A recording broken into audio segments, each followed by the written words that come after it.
Aula de hoje a gente começa a última parte, que é a parte de ressoadores eletromagnéticos. Vamos ter duas aulas referentes a essa parte, a de hoje a próxima, e depois a aula de exercícios de revisão. Tá? Esse é o último capítulo do livro-texto, né? Capítulo 12. E a gente vai fazer uma análise que pouco é feita nas análises tradicionais, né? Em sistema ressonante, mas que serve muito para elucidar o que é ressonância. Né? A gente vai fazer uma análise de sistemas ressonantes no regime transitório, vai tentar entender o que é o fenômeno de ressonância, fazendo essa análise, no regime temporal, certo? Como é que se dá, né? Você tem o transitório, depois esse transitório vira regime permanente, né? O que acontece no transitório, certo? O que acontece no regime permanente? A gente é pouco explorado essa parte aí. Talvez em teoria de circuitos, não sei se isso é ministrado, certo? Mas isso elucida o que é ressonância, né? A gente vai... E também o que quer dizer transitório, né? Mais, certo? Bom, uma vez a gente fazendo essa análise, a gente vai mostrar assim que todos os sistemas ressonantes têm um comportamento muito semelhante, tá? E depois, quando fizer a resposta em frequência, vai ver que a resposta é a mesma em qualquer sistema. Pode ser uma cavidade eletromagnética, pode ser uma linha de transmissão feita na forma de um ressoador, pode ser um circuito RLC. Todos têm o mesmo comportamento, né? Isso é interessante para a gente poder entender.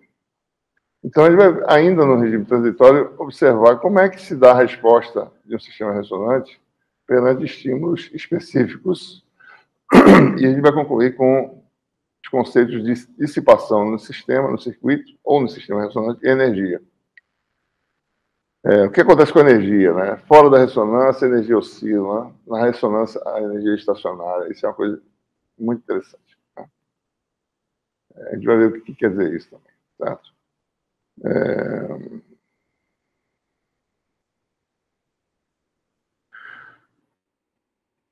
A gente...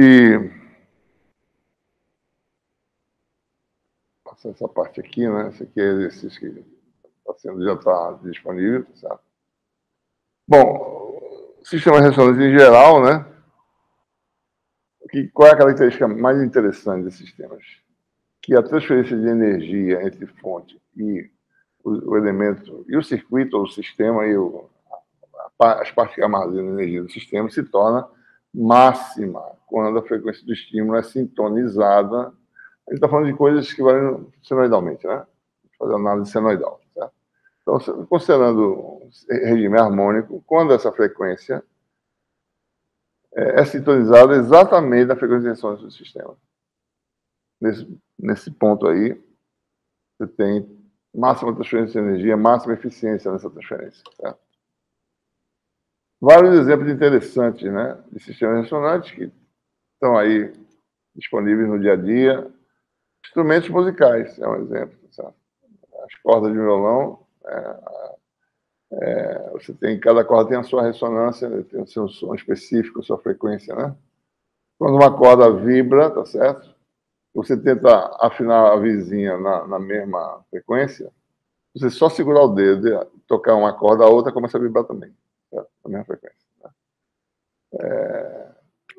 E instrumentos de sopro, né? Você tem todas essas características aí, né? Sistemas eletromagnéticos, receptores de rádio, você sintoniza a frequência que está chegando da fonte, né? Pela anteninha, tá certo? Você sintoniza aquela frequência, na frequência de ressonância que a energia vai ser máxima. Tá? Fonte de micro-ondas, forno de micro-ondas é um exemplo também. Tá? Lasers, tá? Entre outros. Em baixas frequências, circuitos RDC são bons representantes de sistemas ressonantes, né? E a gente vai, inclusive, usar esse circuito para modelar como é que se comporta um sistema ressonante. Se você aumenta, falando de sistema eletromagnético, em baixa frequência, tem circuitos, né? Resistores, indutores e capacitores, certo? Você tem frequências mais altas, trechos de linha de transmissão terminadas, por exemplo, a linha de transmissão termina em dois condutores, fecha, mas deixa uma aberturinha de alguma forma e lança energia nesse trecho, ele vai ficar, a onda vai ficar refletindo para lá e para cá, certo? E tem uma frequência específica que o nó bate certinho com as paredes, né? O campo elétrico é mínimo, né? O campo potencial. Então, você tem um nó certinho, aí você tem uma ressonância. Aumenta a frequência, ainda tem outra frequência que tem um outro nó, que nem na corda do violão, né? Do mesmo jeito. Tá? Cavidades metálicas, um pedaço de metal, um metal paralelepípedo, tá? Vazio também pode ser utilizado como um circuito ressonante. Espelhos paralelos no laser, né? Você tem aí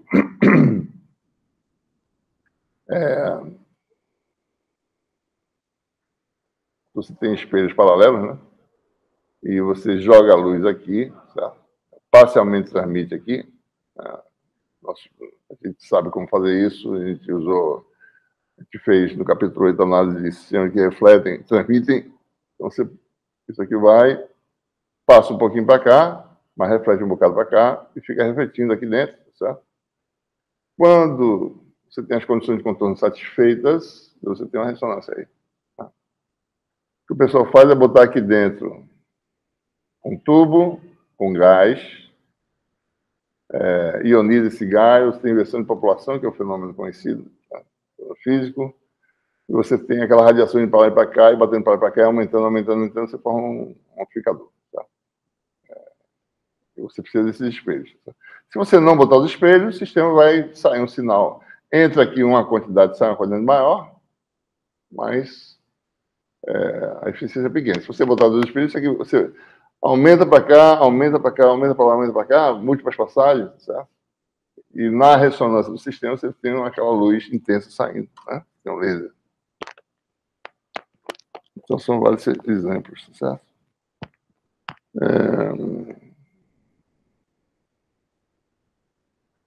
E uma coisa interessante, como eu falei, né? Todos os sistemas ressonantes têm a mesma função-resposta, no regime de pequenas perdas, né?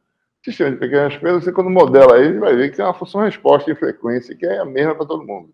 Ciclo da LC, cavidade eletromagnética, tudo a mesma resposta. Tá?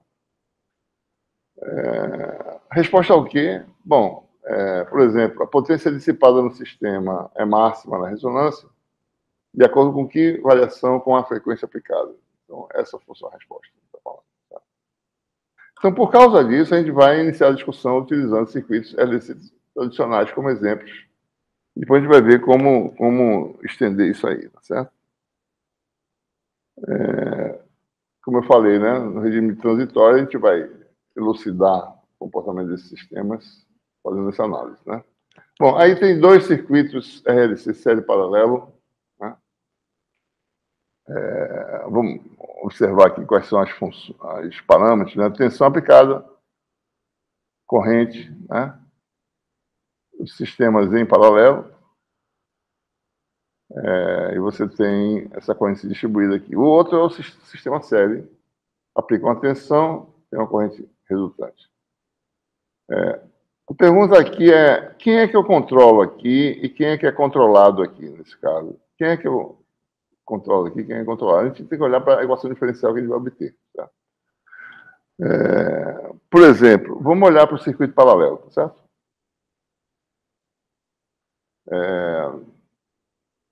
Aqui é a equação do circuito simples, né? Corrente total se distribui nos três elementos, IR mais EL mais IC,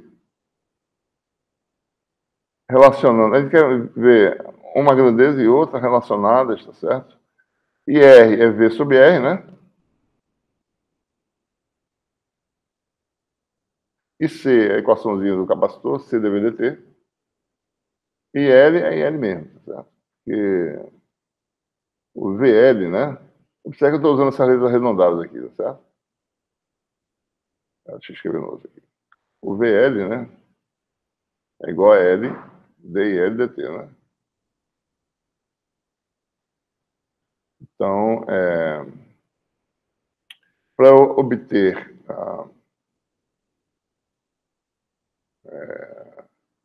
o L vai ficar aqui, tá certo? esse VL é a mesma tensão aplicada, né? Está em paralelo, certo? VL igual a V, né?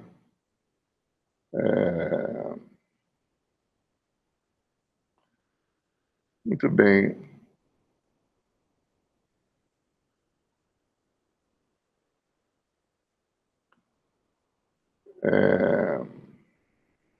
Bom, eu vou derivar isso aqui, tá certo? Vamos escrever aqui fora. I igual a IR, né, que é V sobre R, tá certo? Mais C dv dt, né? Mais IL, né? E ainda é uma... IL eu não sei quem é, eu sei quem é VL, né? Derivando de novo, DI dt, que vai dar o quê, né? 1 sobre R dv dt,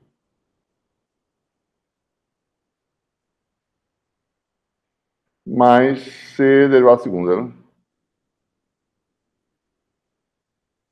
Mais dl dt. Bom, mais dl dt é relacionado a VL, que é o próprio V, tá? V sobre L, né? Mais V sobre L. Ou seja, o que a gente obteve aqui, né?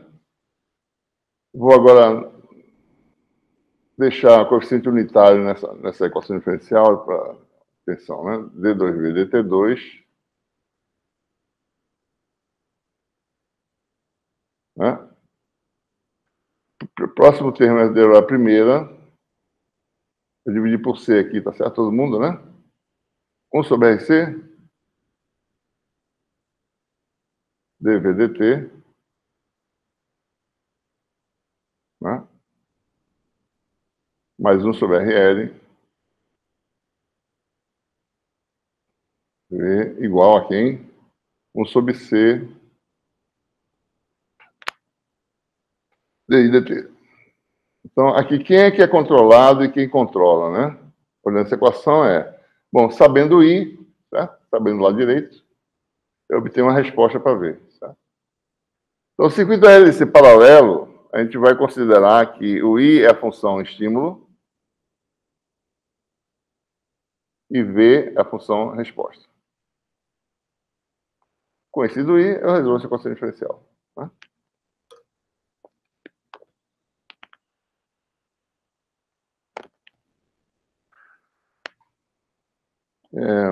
Bom, essa equação pode ser colocada de uma forma mais... Observando as dimensões aqui, né? Isso aqui tem a dimensão de 1 sobre tempo. Basta olhar para a equação diferencial, né? Tensão sobre tempo ao quadrado. Tensão sobre tempo tem que ser 1 sobre tempo aqui, né? Aqui tem que ser 1 sobre tempo ao quadrado, né? Tá certo isso aqui, 1 sobre RL. Acho que está errado. Está errado, peraí. Não, 1 sobre R não. Sobre... Eu dividi por C, não foi? 1 sobre LC. Desculpe. 1 sobre LC. Tá? Então, isso aqui tem 1 sobre tempo, isso aqui é 1 sobre tempo quadrado, que é a frequência, certo? 1 sobre tempo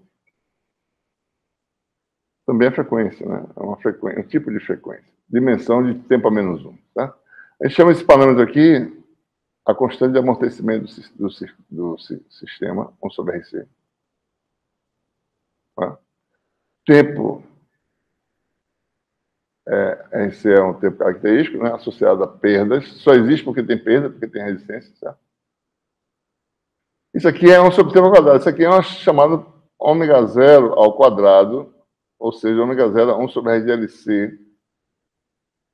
Né? Então, você tem aí que aparecem esses parâmetros característicos. Né? Um é a constante de amortecimento do RLC paralelo, 1 sobre RC, gama 1, tá certo? Está diferenciando aqui o paralelo por 1. E uma frequência chamada frequência de ressonância do circuito RLC paralelo, certo?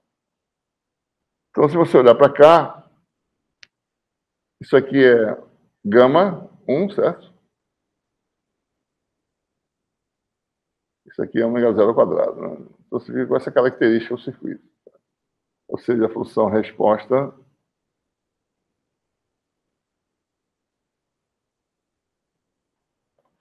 mais constante de amortecimento, né? Dimensão T a menos 1. dV/dt, mais ômega zero ao quadrado V igual a 1 sobre C d dt.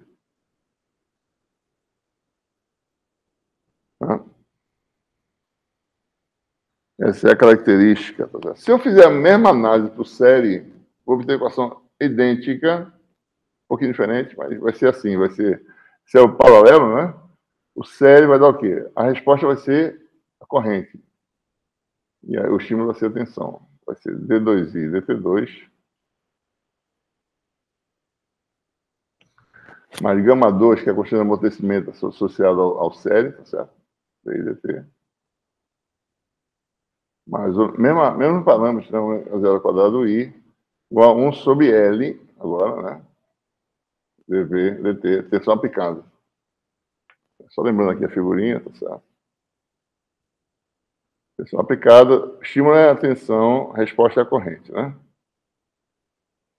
Tá? Aparece uma equação parecida, muito semelhante à primeira, tá certo? Então, aparece aqui 1 sobre C, 1 sobre L, o resto são parâmetros que têm o mesmo significado, digamos assim.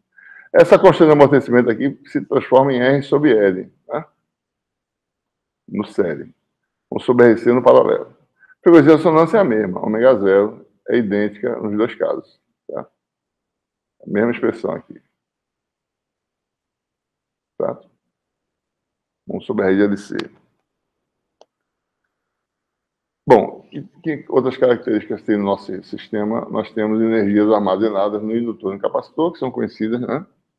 No regime temporal, né? Energia elétrica, meio de CV2, tensão do capacitor.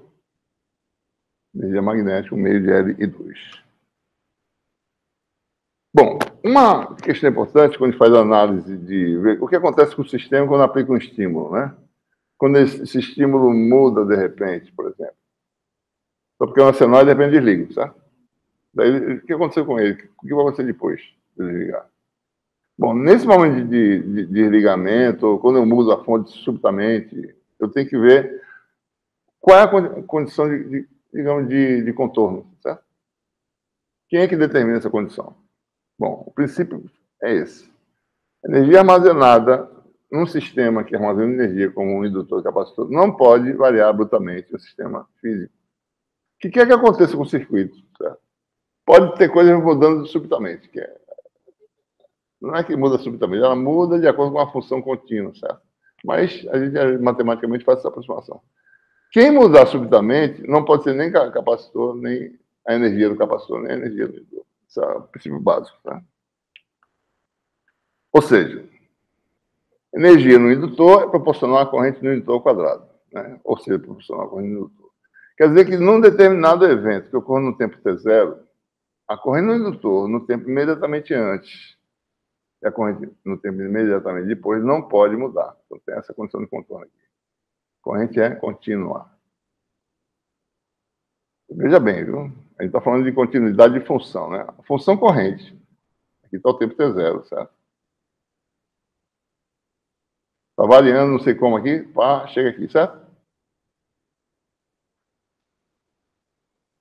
Daqui em diante, a corrente no indutor não pode mudar subitamente. O que é que acontece com o sistema, certo? Não pode mudar, né? Quer dizer que ela vai ser contínua. Embora a derivada pode ser descontínua, não tem problema, certo? Eu posso fazer uma derivada doida assim, para baixo, reta aqui, certo? Derivada aqui é assim. Descontinuidade, mas a função é contínua. A energia segura naquela energia que estava antes e continua.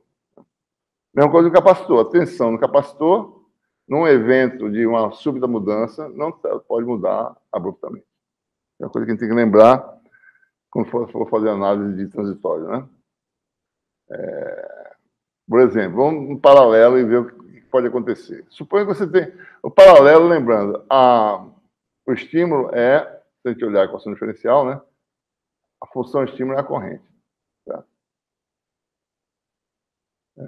Então, suponha que varia abruptamente a corrente. Eu estou impondo, tá? É claro que a corrente também vem do sistema que armazena energia e vai variar abruptamente, mas essa variação abrupta é uma coisa que eu estou impondo, uma posição minha. Suponha que eu force o sistema a variar abruptamente essa corrente, certo? Corrente de estímulo, né? Está vendo aqui, mesmo que seja constante, de repente, puf, aumentou de ΔI. O que acontece com o circuito? Qual é a condição inicial? Por que a gente precisa disso? Porque é equação diferencial de segunda ordem. Precisa de duas condições iniciais, né? Para poder resolver completamente a equação. Né? Uma de primeira ordem precisa só de uma condição inicial. Né? Para você resolver toda a equação. Você tem a solução geral, mas para calcular direitinho tem que saber a condição inicial. Equação de segunda ordem precisa de duas. Terceira ordem, de três, assim por diante. Né? Bom, então no caso aqui eu preciso de duas condições iniciais. Essas condições vão ser baseadas na questão da energia. Né? Como é que a gente faz aqui? Isso aqui é o que está acontecendo imediatamente antes. A corrente está distribuída em 3 elementos, certo? No tempo zero menos, né? Isso aqui é o paralelo, certo? Daí a tensão... o estímulo é a corrente, né? A corrente varia abruptamente, certo? Primeiro, a tensão não pode variar abruptamente, certo? Porque se isso acontecer, a energia no capacitor vai variar abruptamente. Então, se a tensão não pode variar abruptamente, a corrente no resistor não pode mudar abruptamente. Tá? Porque se a tensão no indutor, no resistor é RI, se variar abruptamente a corrente, né? Se a tensão variar, porque a corrente variou, né? Abruptamente. Certo? Então, você não pode ter essa variação abrupta. Então, onde é que vai ter corrente variando abruptamente aqui? Não pode ser aqui. A corrente não pode variar abruptamente aqui, porque a tensão varia abruptamente. Se acontecer isso, varia a energia do capacitor. Então, não pode variar aqui a corrente, nem aqui. Aliás, desculpe. Aliás, a corrente aqui não pode variar abruptamente, certo? Não é isso? Né? Porque aqui a corrente tem que ficar fixa. Aqui também. Então, a variação de corrente tem que ser aonde? Aqui. Não quer dizer que tem variação de tensão, não. Quer dizer que a corrente aqui pode variar abruptamente. Para não variar nem aqui, nem aqui. Toda variação que vem da fonte vem para o capacitor. Né? Então, qual é a condição de contorno? Então, corrente no capacitor imediatamente depois é a corrente antes, mais o ΔI. Tá? Considerações de energia, né? Tá? E aí você conserva energia tanto no indutor quanto no capacitor. Mesma coisa... bom, daí você tem o quê? Estou só lembrando aqui. Qual é a corrente no capacitor, né? IC é C dVc, que é a tensão aplicada no paralelo, dt. Tá? Então, quer dizer, IC de T igual a 0 mais, igual a IC de T igual a 0 menos, mais ΔI, né? Toda a corrente vai para o capacitor. Daí, se você fizer a continha aqui, vai dar dV dt, né? Em T igual a 0 mais, igual a dV dt, T igual a 0 menos, mais ΔI sobre C. Essa é a condição de contorno que você tem. Né?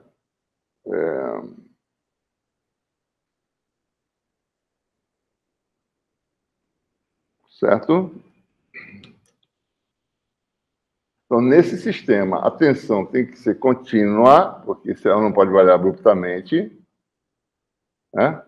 Duas condições de contorno do sistema. Derivada primeira é descontínua e a tensão é contínua. Por que a tensão é contínua? Porque a tensão é mesmo do capacitor, ele não pode variar abruptamente. Então, V de 0 mais igual a V de 0 menos. Então, duas condições de contorno resolve sua condição diferencial. E a mesma coisa você pode fazer no circuito série. Vamos fazer uma análise aqui. Né? Como é que a gente faz a análise do série? Né? Você tem aqui R, L, C. Né? Tensão aplicada e corrente do circuito. Nesse caso, o estímulo é a tensão, a resposta é a corrente, né? Então, você vai, pega V e varia de V de 0 mais igual a V de 0 menos mais ΔV, né? Onde vai se dar essa variação, né? A corrente não pode variar abruptamente, né? Então, a tensão no resistor não muda abruptamente. A tensão no capacitor também não muda, então quem vai variar abruptamente é a tensão em cima do indutor. Porque no viola a corrente fica fixa, certo? Então, VL, né, de 0 mais igual a VL, tensão do indutor de 0 menos mais ΔV, que é a descontinuidade. Então, você tem LD e DT, você vai ter D e DT, né, que é a função resposta, correndo no circuito, de 0 mais igual a D e DT 0 menos mais ΔV sobre L. Pronto. Essa é a... Ou seja, a corrente é contínua, no tempo t igual a 0,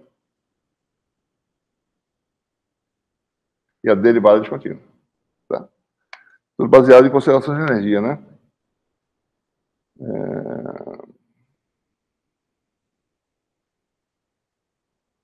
Bom, a gente vê, essas equações diferenciais são muito parecidas, né? A gente pode unificá-las numa equação só. Vamos olhar aqui as equações de novo. As equações são idênticas, né? O paralelo é a tensão à resposta, a corrente é o estímulo, né?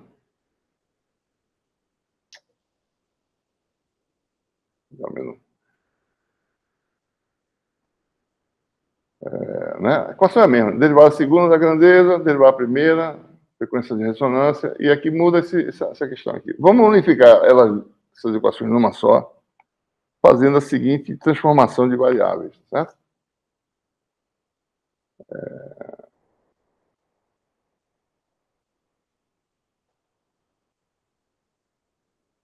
Não é RLC paralelo, né?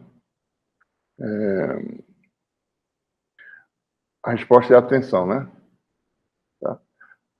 Carga no capacitor é igual a capacitância vezes tensão, tá? No RLC série, a resposta é a corrente, né? Fluxo no indutor é igual a LI. Tá? Se eu faço essa mudança, ou seja, como a equação diferencial é derivada da segunda tensão, né? Derivada primeira é igual a alguma coisa da corrente, eu pego o V, mudo para Q sobre C. Só vou olhar o que acontece aqui, né? Q sobre C, né?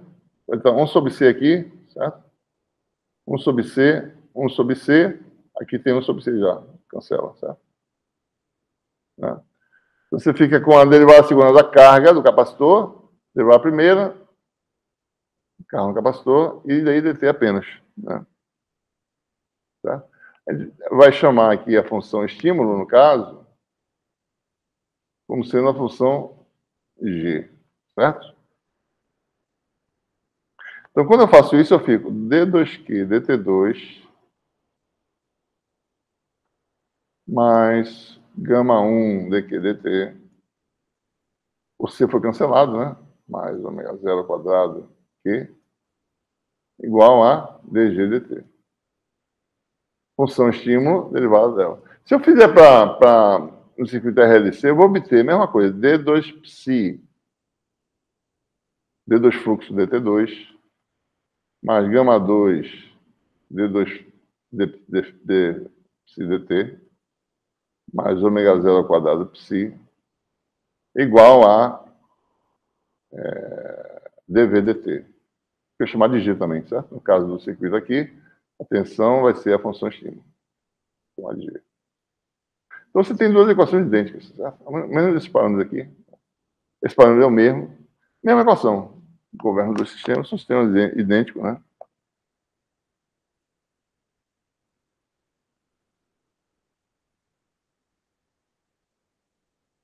Então você tem, se você chamar a função resposta, né? Carga no circuito paralelo, fluxo do indutor no circuito série, chamar de f. Então, tem uma equação para f aqui que é idêntica, certo? Algo desse tipo aqui, né? Tem essa equaçãozinha aqui que governa qualquer sistema ressonante, tá certo?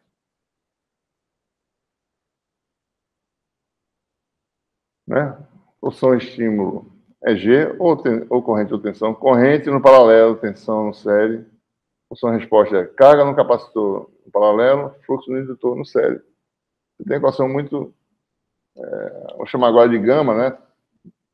Depois a gente particulariza por cima que você quiser. Tá? Daí, se quiser resolver esse tipo de equação diferencial, você tem que transformar para suas grandezas. Tá?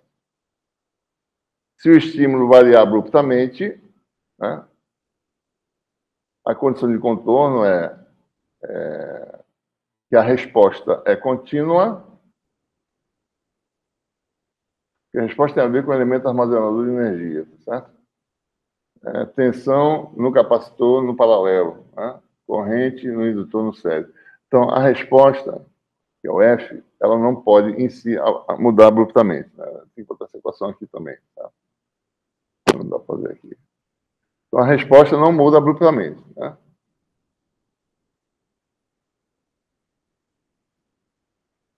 Contínua, né? No momento da mudança abrupta, tá certo?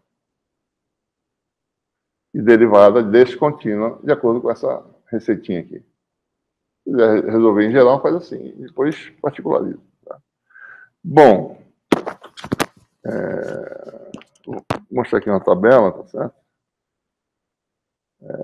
Caracterizando os circuitos, né? Algumas dessas coisas a gente vai ver já por que é isso aqui, tá certo? Essas definições a gente vai ver daqui a pouco, tá? De onde vem. Tá?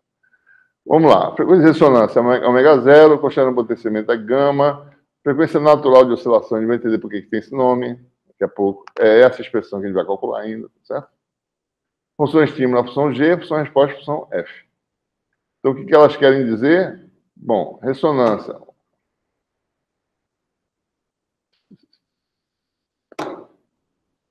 Deixa ele volta. Eu fiz o que da outra vez? Não vai ficar parado. Mexer pior. Então, frequência de ressonância 1 sobre RLC, amortecimento no paralelo 1 sobre RC, R sobre R no série. Isso aqui a gente vai ver daqui depois, tá certo? Função estímulo é paralela, corrente, série e tensão. Né? A função resposta é carga no... que é carga e tensão, né? Mesma coisa no capacitor, né? Corrente e fluxo magnético, mesma coisa no indutor. Tá? Bom, se a gente quiser resolver a solução geral para um sistema ressonante em que você aplica, né? Eu vejo, a equação diferencial é essa, né? Equação diferencial de segunda ordem não homogênea. Tem uma coisa aqui, peraí. Faço isso aqui. Eu mudo para o original aqui, certo? Não homogênea, certo? Porque tem esse termo aqui, não nulo aqui. Se fosse zero, era homogênea. Tá? Mas... Então, veja, o resultado dessa equação diferencial depende de quem é G. Para cada G vai ter uma solução final. Né? Qual é a solução geral? Equação diferencial de segunda ordem. Solução homogênea. Né? Resolve a solução geral para homogênea. Certo? Mais a particular, que depende do estímulo. É assim que a gente faz a solução do transitório. Né? Bom, solução da equação homogênea. Vamos resolver a equação homogênea porque é a mesma equação para qualquer sistema. A equação desse tipo aqui, certo? É claro que essa equação tem soluções que têm comportamentos diferentes, dependendo do tamanho relativo da constante de amortecimento e da frequência de ressonância. Nós estamos interessados em sistemas de pequeníssimas perdas, certo? Pequenas perdas, né? Em que isso aqui é, de uma certa forma, menor que um certo fatorzinho de escala vezes a frequência. Tem a mesma dimensão, né? Gama é ômega zero. Então, como é que a gente resolve essas equações diferenciais? São simples essas equações, né? Aquele fator integrante, né? Exponencial de lambda t, assume que a solução é desse jeito, joga na equação da derivada segunda da lambda 2, vezes a função exponencial, que se reproduz, derivada primeira da lambda, da função exponencial, uma réplica da função exponencial, verifica a função exponencial em evidência, resolvendo esse sistema aqui, né? Equação de segundo grau para lambda, que é o alto valor, digamos assim, da equação diferencial, né? Tem duas soluções, né? De segunda ordem. Né? Bom, então vamos fazer aqui a solução, antes de a gente chegar nesse resultado. Deixa eu só mostrar aqui. Vamos ver aqui em cima, né? Você tem aí lambda 2 mais gama lambda, né? Mais ômega zero ao quadrado. A gente resolve essa equação igual a zero, né? Equação de segundo grau. Então, lambda tem duas raízes, vai ser igual a menos gama, né? Não é isso? Mais ou menos raiz quadrada de gama 2 menos 4 vezes 1 vezes ômega zero ao quadrado sobre 2. Tá? São as duas raízes, né? A gente está interessado no caso em que isso aqui, gama é menor que ômega zero, segundo um certo... A partir do momento que isso aqui é menor que zero, né? Ou seja, gama é menor que ômega zero, tal que isso aqui seja menor que zero. Ou seja, a gente está interessado no regime oscilatório, tá? Em que gama é menor do que 2, não é isso? Ômega zero, né? Ou seja, a frequência é maior do que gama sobre 2. Então, constante de amortecimento, isso aqui quer dizer que o amortecimento não é muito grande, né? Ele é tal que ele não é maior do que a frequência de oscilação de ressonância. Tá? Então, nesse caso, né, eu vou simplesmente mudar aqui e botar um J, tá certo? Lambda mais menos. Menos gama, mais ou menos J, tá certo? Eu vou inverter, né? Raiz de 4 menos gama 2. Agora eu tenho certeza que isso é positivo, né? Sobre 2. Ou seja,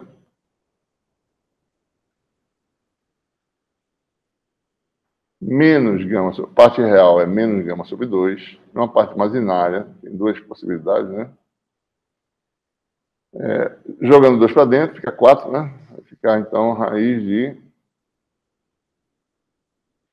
ômega zero ao quadrado menos gama sobre 2 ao quadrado, né? Isso aqui é uma frequência, certo?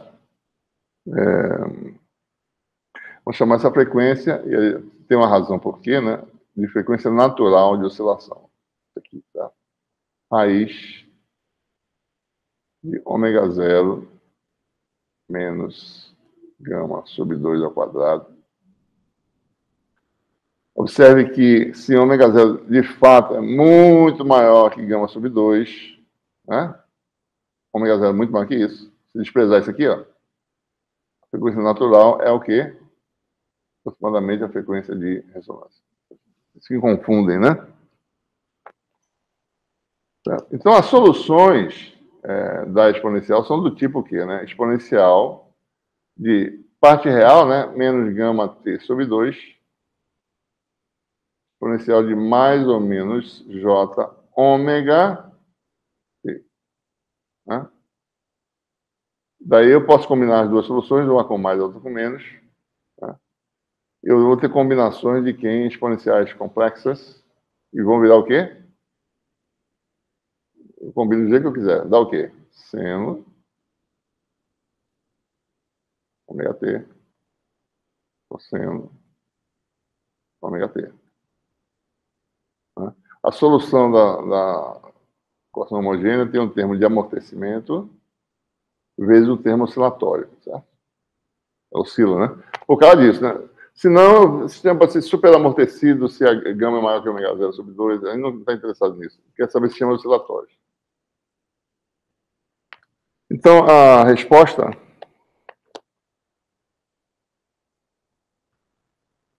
é a solução homogênea, né? A parte homogênea da solução tem esse comportamento aqui, certo?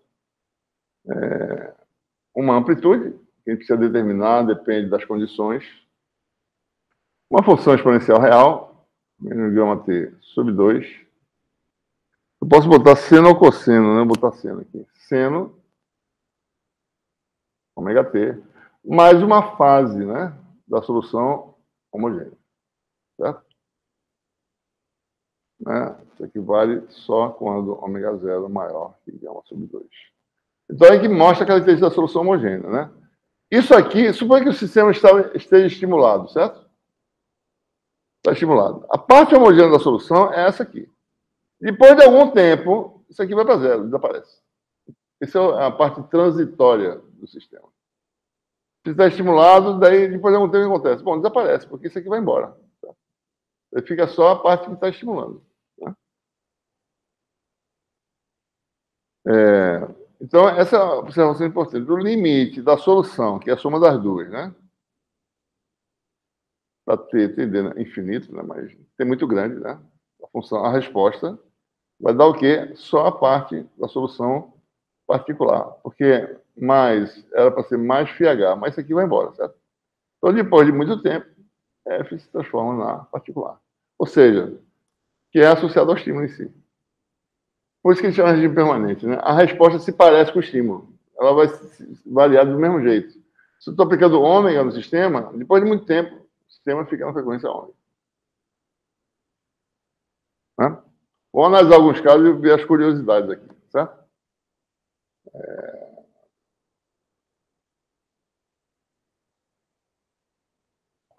Por exemplo, né? Como é que se comporta o sistema se você aplica o estímulo senoidal? É um caso. Né? Como é que você se comporta o sistema que está estimulado, de repente você desliga a fonte? Né? Apesar de ser simples, mas dá um trabalho razoável para poder calcular isso no pinturista, certo? Por isso que essa parte eu não vou mostrar os detalhes direito. Primeiro detalhe, não é conveniente se usar esse tipo de comportamento. Pouca gente sabe disso, tá? Não é conveniente usar essa forma de solução aqui. Tá? Porque essas funções fase são funções ângulo, né? E ângulo é ambíguo, tá certo? A tangente tem periodicidade π, o seno tem periodicidade 2π, o cosseno também. Então, é complicado isso aqui, se você usar. Então, é melhor expandir isso aqui em senos e cossenos e não usar isso aqui para você resolver problemas desse tipo. Quem tentar resolver vai obter resultados totalmente errados por causa dessa ambiguidade na função fase. Né? Então, é uma coisa importante. Então, suponha que eu aplique um estímulo, certo? Dessa forma aqui, ó, no tempo t igual a zero, o sistema está desligado, de repente eu ligo o sistema, aplico uma função U de t vezes seno, né? Então, você está assim, ó, de repente, faz isso, tá? Está desligado, essa aqui é a função U de t vezes a função seno. A função seno é infinita para trás e para frente, com a função U é só isso do lado de t maior que zero, né? Bom, se o tempo é muito maior do que aquela constante de amortecimento, né? Tempo muito grande, aquele exponencial de menos gama t sobre 2, se isso aqui for muito grande, né? Se gama t sobre 2 muito maior que 1, a parte homogênea morre, certo? Você t é muito maior do que 2 sobre gama. Então, nesse regime, a solução é a solução particular, certo? Ora, a solução particular, ela tem que ser uma réplica da função estímulo. Porque as duas têm que estar juntas, certo? Né? Porque depois de muito tempo, se você não tem a solução homogênea, a solução particular, ela tem que variar com o tempo com a frequência ômega. Porque não tem como eu balancear a equação se eu botar uma frequência 2 ômega, por exemplo, na resposta. Ou ômega, 1,1 ômega. Não dá, porque uma vai ser diferente da outra. Eu não posso casar em todo instante de tempo os dois lados da equação, certo? Mesmo fazendo derivada, fazer o que eu quiser. No fim, vai dar uma função seno de um lado, a função seno do outro. E as duas têm que ser iguais. Então, a função resposta, a função particular, tem que ser parecida com a entrada. Então, regime permanente quer dizer a frequência de oscilação da resposta é a mesma da frequência aplicada. Por isso que a gente sempre fala em regime permanente, né? A frequência é a mesma, certo? Isso aqui, como eu falei, é melhor Ainda está representado com fase, mas vou mudar, tá certo? A solução geral é o quê, né? Solução homogênea na frequência natural de oscilação, mais a particular na frequência aplicada. Esses parâmetros são para ser determinados. 1, 2, 3, 4. 4 parâmetros para ser determinados. Tá? A gente vai ver como é que determina isso. Tá? Pronto. Aqui a gente muda a forma de alimentação para poder calcular direito, porque senão não dá certo isso aqui. A gente pega... Toda vez que eu estou dando aula, só acontece isso. Só acontece quando eu estou dando aula esse negócio.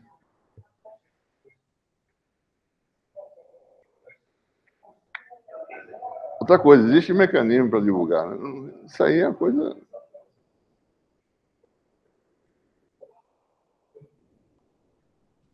Bom, eu já desisti, já falei com rádio, já falei para a CBN. A CBN já falou sobre isso. Mas não adianta. Mandei coisa para o reitor. Tem quem vê esse negócio aí. Muito bem. Então, veja bem, está representada aqui a parte homogênea, ó, com a componente em fase. Esse U é fase.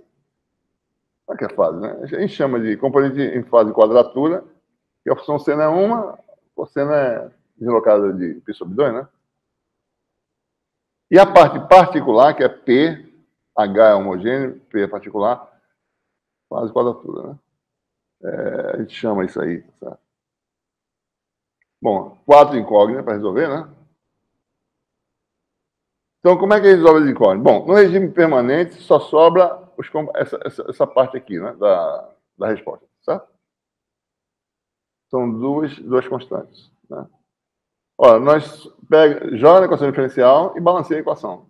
A gente vai pegar os coeficientes e igualar, e obter essas equações. Eu não vou fazer as contas detalhadas, não, porque tem derivada, etc. Certo? Aparecem esses fatores aqui, né?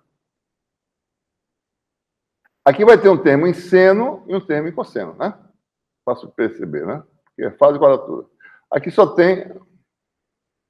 Essa é a derivada, cosseno de ômega t, né? dg dt, ômega, g0, cosseno de ômega t. Então, basta balancear coeficiente de seno igual a zero, coeficiente de cosseno é igual a ômega g0. Você tem uma equação 2 por 2, sistema de equações, tá? Ó, termo em cosseno, zero. Termo em seno, ômega g0. Desculpe, ao contrário. Termo em seno... Está errado isso aqui, né?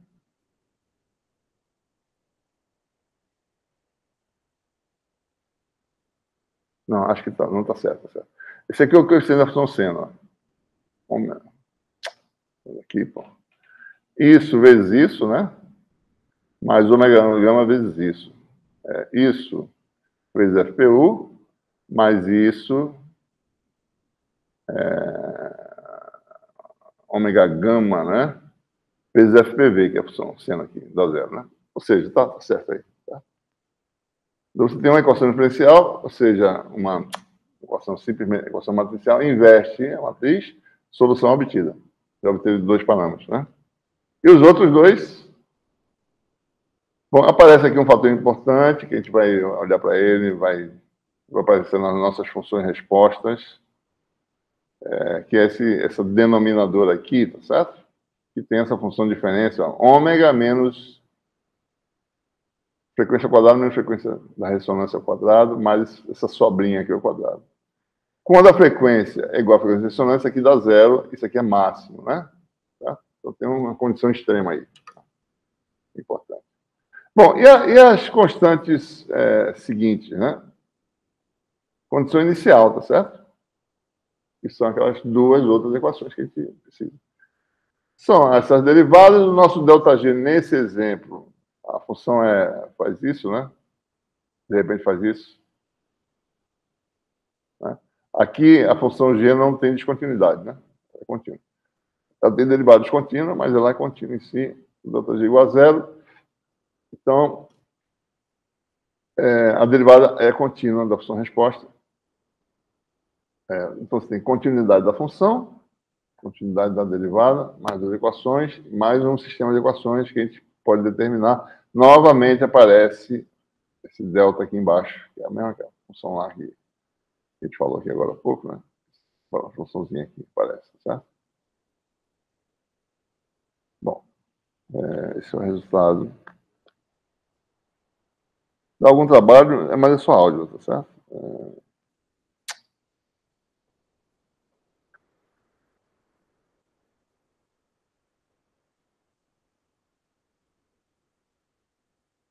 Bom, esse é o resultado. Já temos coeficiente, tem a função resposta, eu posso calcular, botar no computador e calcular. Tá? Bom, essa resposta quando você liga o sistema com a opção harmônica, né? A frequência ômega. E se você desligar, está oscilando lá, você desliga, certo? Ele não atingiu totalmente a rede permanente, tá? Estou assumindo que ele está num estado lá qualquer. Tá? Bom, se o sistema já está oscilando, já está com a resposta dada, e se a função g, de repente, é aquela função que tinha antes, né? Seno de ômega t, daí desligou, certo? Aí tem um salto, né? No tempo t0, isso aqui varia quanto? G0 seno de ômega t0, né? Depois muda para zero. Então, a função ΔG é exatamente essa queda aqui, certo? Menos G seno de ômega t0. A função resposta é contínua, como a gente falou antes, e a derivada agora é descontínua dessa quantidade do salto. A nova equação diferencial, certo? Então, veja, eu conheço a resposta antes, porque eu acabei de calcular, certo? Boto qualquer tempo que eu quiser, eu sei quanto é que vale a resposta. Daí calcula o valor inicial no novo caso, agora, tá? E tem a derivada descontínua. Agora não tem estímulo mais, né? A equação é totalmente homogênea, aquela solução padrão que nós temos, que é a exponencial oscilatória. Então, calcula tudo. Tem uns cálculos aqui, vamos passar isso aqui. Tá? Isso dá um trabalho. Né? Mesma coisa, balanceia. Né? É tão trabalhoso que eu fiz até no computador. Eu botei aqui. Isso aqui é a resposta FH linha. Né? Pronto. Para simplificar, né?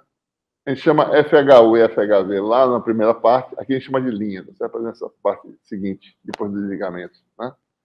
Então, aqui mostra soluções para... Isso aqui é uma matriz de 2 elementos, que você quer saber esses parâmetros aqui, né? Tá? Daí tem essa confusão aqui, tem o delta ômega embaixo, tem a frequência natural, tem uma matriz aqui, um produto de 3 aqui, 2 matrizes, mais outra aqui. A função G, tá certo? M0 caracterizado aqui, tá? E os parâmetros que aparecem. Aqui já tem a resposta como função do tempo, né? Tá? Esse φ tá aqui, não. Não sei quem é esse φ, não. Não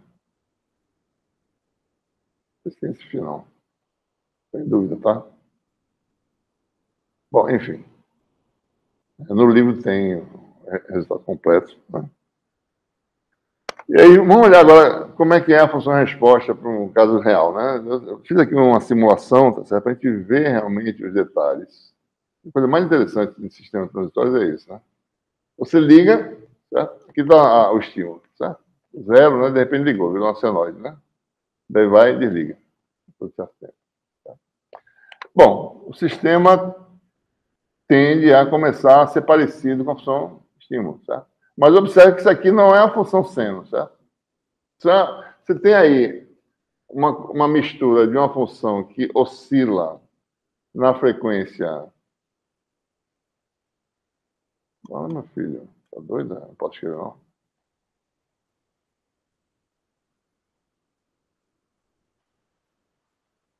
Deixa eu escrever, pô. Oxi.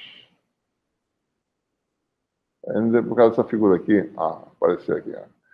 Então, você tem, nessa região em que você tem a coisa, você tem o estímulo aplicado, como o sistema é a combinação de uma parte da função homogênea que oscila na frequência natural, né?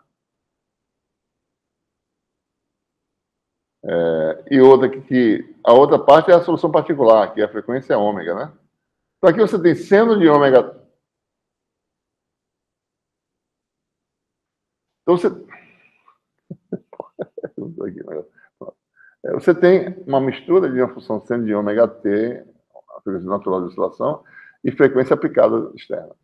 E dá essa função que não né, fica É uma mistura de dois termos, tá? É um transitório. Por isso que é transitório. Não atingiu a energia permanente ainda. Eu tenho que esperar muito tempo para isso ficar uma senoide regular de frequência ômega, né? Por muito tempo depois, se eu esperar muito, isso aqui vai ficar retinho, certinho. Tá? Né? Enquanto isso não aconteceu, você tem uma mistura dessas duas, transitório. Né? Aí você vai, pum, desliga. Certo? O que acontece? A resposta é aquela resposta oscilatória amortecida. Né? Só que tem um detalhe aqui que a gente precisa olhar direito. Tá? E só olha quando dá um zoom. Tá? Então você veja aqui, ó. A função está oscilando. Né? Continua a resposta, mas a derivada é descontínua. Que é aquela contínua no contorno. Você pode perceber claramente, né? Mudou o comportamento. Está contínuo aqui. Não dá para ver aqui, mas aqui é bem claro, né? Essa declividade é essa. Caiu, né? Caiu, tem uma queda, certo? De DGDT, DFDT, que é a resposta, deu uma queda, né? Para baixo. Bom, é isso aí que a gente...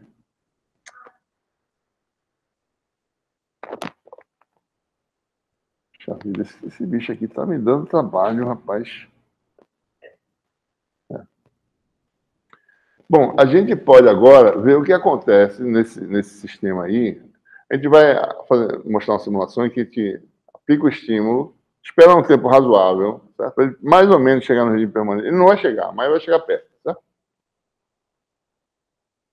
Aplica o estímulo e mexe na frequência, certo? A frequência da fonte. A frequência ômega, a frequência de ressonância do sistema ômega zero. Eu vou pegar a frequência e chegar perto da frequência de ressonância e sair. Tá? O que acontece? Né? Esse exemplo aqui é um amortecimento bem pequenininho, tá? 200 avos da frequência de ressonância. Bom, a frequência, mostrando aqui, ômega é 0,9, ômega 0. Então, o estímulo desligou aqui, tá certo? Você tem essa característica aqui, né? A amplitude da resposta vai aumentando. Tem um pouco mais de amplitude. Esse aqui desligou, ele está caindo, né? Frequência de ressonância. A amplitude fica enorme, né? Aí você desliga aqui para ver, tá? Então você aplicou, o negócio atingiu o máximo possível. Se eu fosse mais em frente, ia aumentar mais ainda, tá? Até um certo limite, né? Chega um limite. Porque assim não tem perda, né? Então a energia não vai ser infinita, né? Vai chegar um ponto que você transfere muita energia e você dissipa. E você passou. E acontece esse fenômeno aqui conhecido, certo? Chama-se batimento. Quando você tem duas frequências muito próximas no transitório, se tem batimento, dois senos, você soma e subtrai, você vai ver que dá uma frequência alta e uma frequência baixa, né? Tem a frequência alta que está aqui dentro e a frequência mais baixa que é essa aqui, ó. Tá? Isso chama-se batimento. Tá? Você tem essa característica aí. Tá? Ó, passou um pouquinho, ó, tem uns batimentos aqui. Tá?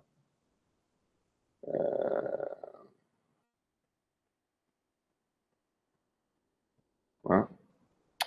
Bom.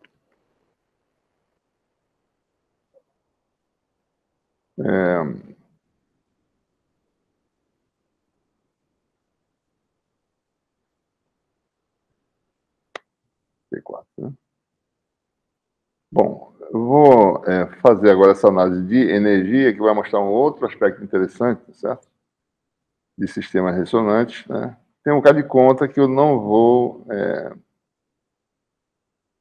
Tem uns conceitos, tá certo? Que são os conceitos mais gerais, que podem ser revisitados no futuro, se você precisar, tá certo? Então, porque para unificar a análise, a gente inventou uns conceitos aqui, tá certo? A gente definiu alguns conceitos. Vamos falar sobre isso aqui. Dissipação de energia. No circuito RLC paralelo, a energia é 1 meio CV2. No paralelo, a resposta é a tensão, né? O estímulo na corrente, certo? Em termos da carga no capacitor, é Q2 sobre 2C, que é a função resposta lá, certo? Né? Então, se eu calcular C vezes a energia no elemento capacitor, isso dá Q2 sobre 2, que é metade da resposta quadrada. Né? Mesma coisa RLC série, né? Se eu fizer energia magnética, né? Fluxo ao quadrado sobre 2L, que é L2, certo? Se eu modificar por L, né, energia, você tem a resposta quadrada sobre 2, que é parecido, né? Então, tem essas diferenças aí. A gente pode calcular a potência de entrada, a potência dissipada, mais taxa de variação da energia total. Né? Tá?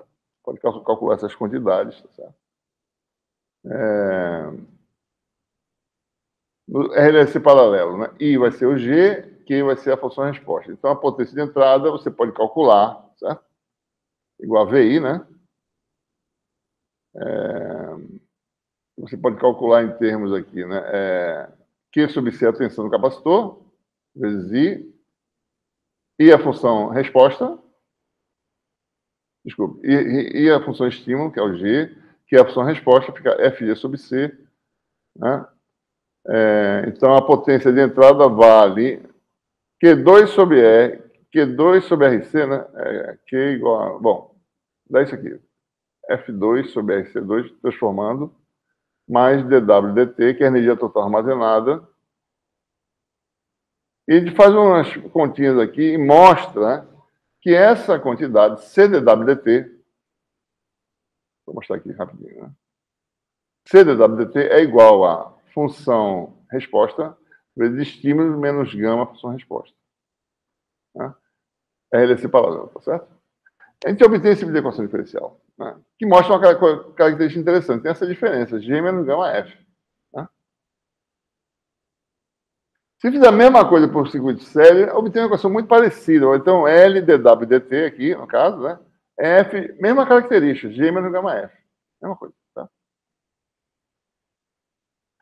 Bom, aí tem os conceitos que são associados a quem é que é a resposta do sistema. A gente chama energia, que é o valente principal. Eu não vou exigir nada disso em prova, não. Isso aqui é mais para a gente conceituar e para unificar a análise, certo? É aquela associada ao elemento principal, né, do sistema, certo? Veja, RLC paralelo, o elemento principal é a carga no capacitor. RLC, o elemento principal é a corrente no indutor. Então, a energia principal é associada à energia desse elemento da resposta, né? E dá sempre F2 sobre 2, se você for ver. Tá? Né? Então, calcular a energia principal, você calcula a energia elétrica mesmo, de verdade, dividindo por C. No caso, RLC série, você calcula da energia principal dividindo por L, você tem a energia do sistema magnético. Né? Temos a energia equivalente total, tá certo? Ou seja, a energia total é o maluco aqui, tá certo? Tem a principal, que é associada só a elementos armazenador de energia. A total, energia total, é só uma constante vezes energia. Né? Tem essa diferença aqui, tá? CIL, né? Bom, e tem esses parâmetros que realmente é só mais para unificar a análise, né?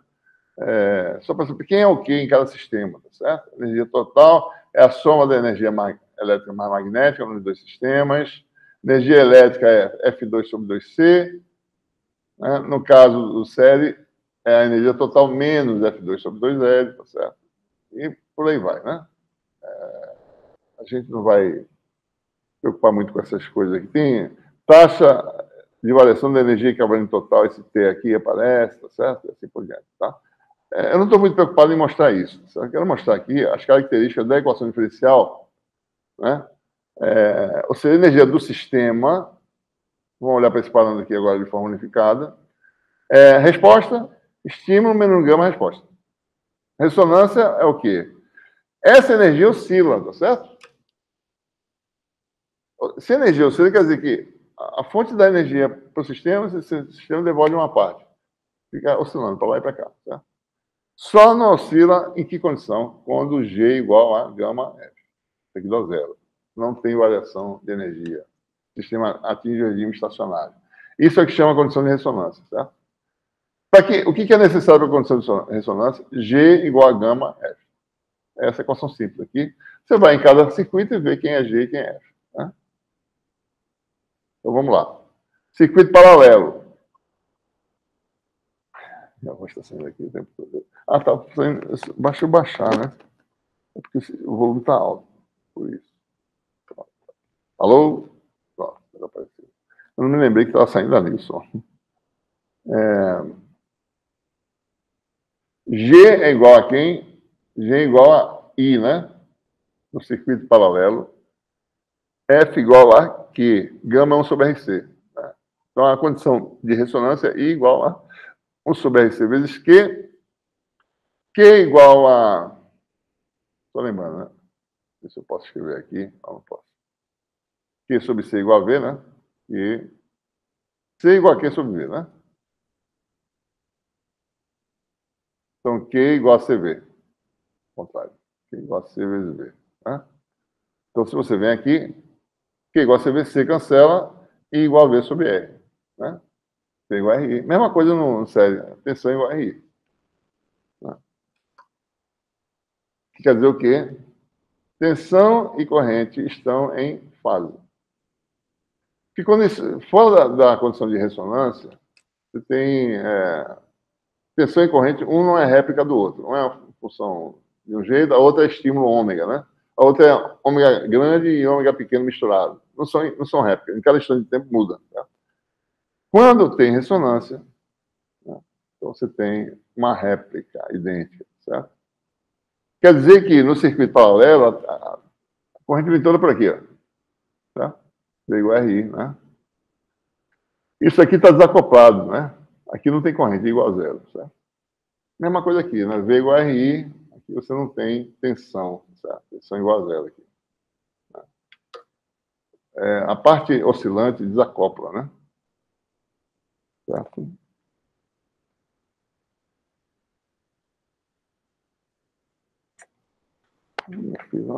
Caramba. Por que não está aceitando minha digital aqui hoje?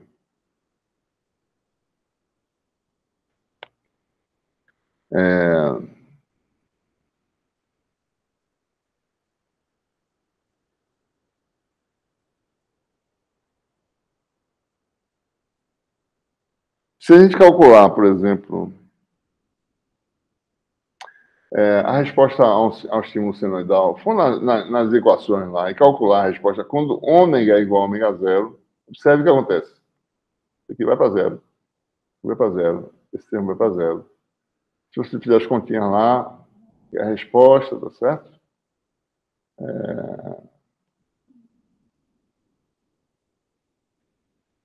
Bom, deixa eu ver aqui rapidinho. Pronto, a resposta dá uma réplica do estímulo. Tá? Falta um T aqui.